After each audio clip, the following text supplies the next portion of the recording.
Welcome back to our channel, and thank you for tuning in and thank you for supporting us. But if you are new to this channel and you haven't subscribed yet, please encourage us by doing so that we can bring you the latest news as they come. And together we can support our great leader, Mazi Nnamdi Kanu, IPOB, and Eastern Security Network to make our Biafran dream a reality and put the Fulani Janjaweed to shame. He said, Fulani Ariwa youth cries out that they didn't know that Mazi Nnamdi Kanu is bigger than Buhari and his Fulani Nigerian government. Even the Fulani control courts are afraid of handling his cases against Nigeria because Malami is clueless and has nothing to offer. The Fulani Nigerian government is now blackmailing the Abia State Judicial Commission in order for them to throw out Mazi Nnamdi Kanu's 5 billion naira case against Nigeria for violating his fundamental human rights. According to reports, the Federal High Court, sitting in the Federal Capital Territory, Abuja, on Monday, adjourned a suit filed by the coalition of northern groups, which the Fulani Ariwa youths are also part of, seeking a referendum to allow the southeastern region to form Biafra as well as freedom for other self-determination agitation. Speaking after the adjournment, the spokesperson of the CNG, Abdulaziz Suleiman, said that the court could not sit and the suit was subsequently adjourned to January 20, 2022. This is because of the fear of the Fulani Nigerian government, because they know that they will never or can never win any case in the court, despite all the gagging. And that was why they forced the judge not to allow the suit to happen.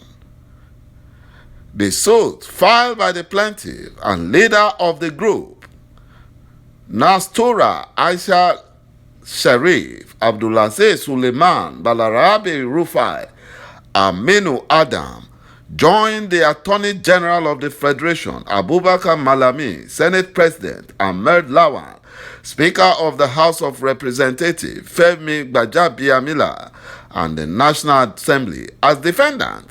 The CNG said instead of constitutional review, the defendant should immediately provide a framework for the actualization of agitation or agitators' demand on self-determination. That is what they should be doing, the Fulani Janjaweed, because of their selfishness, because of their greed. They don't want Biafra to go, but they will let Biafra go. Either they like it or not, they must let Biafra go.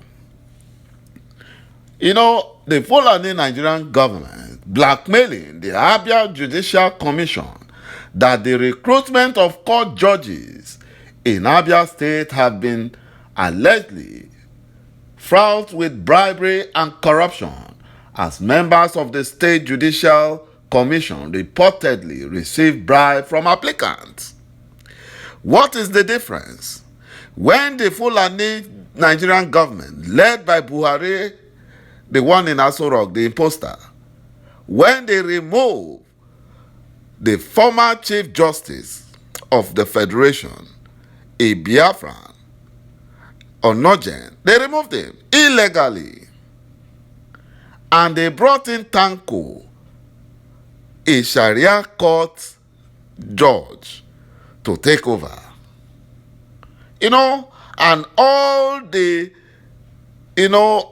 nepotism they have been doing in judiciary, they did not say that that's corruption.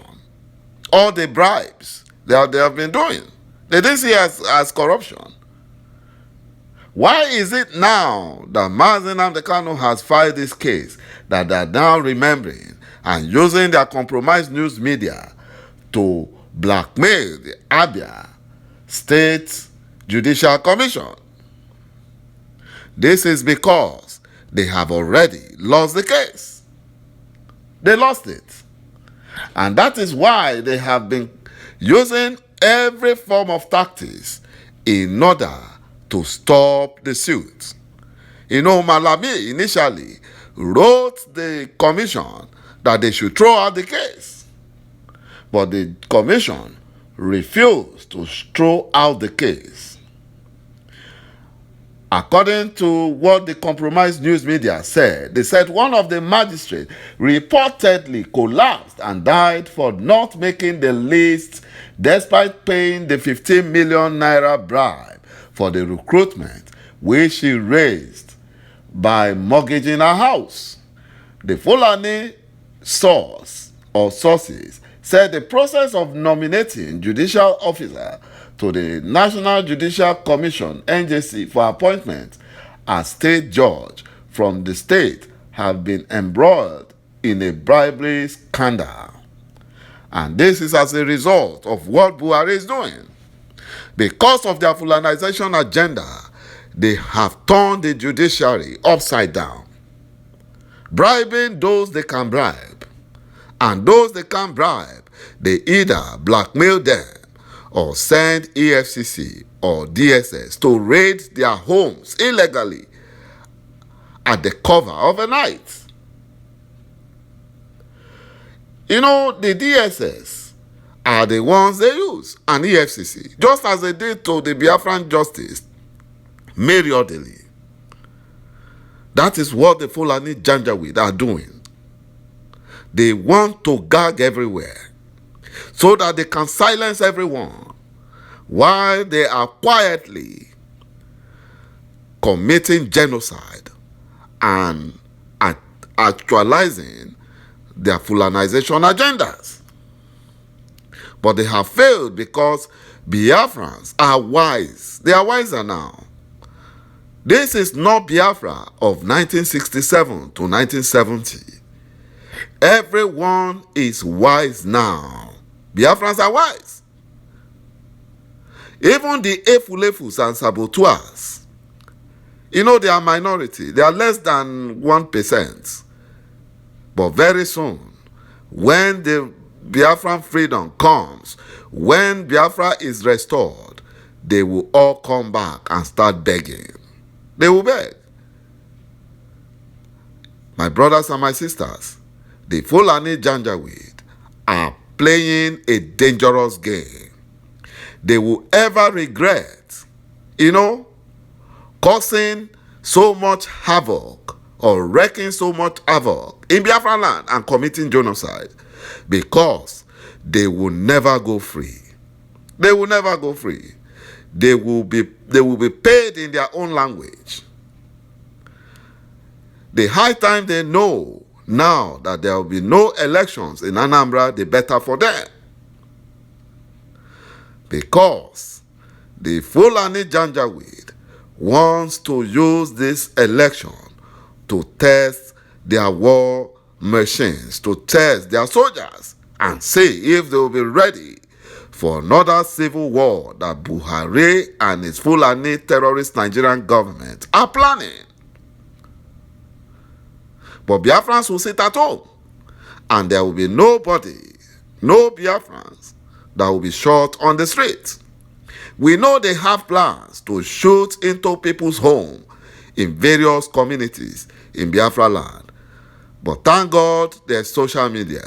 The whole world is watching, and they can never keep silence.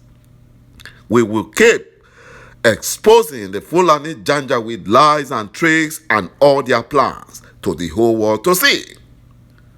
Thank you, my brothers and my sisters, for watching this video, and bye-bye for now.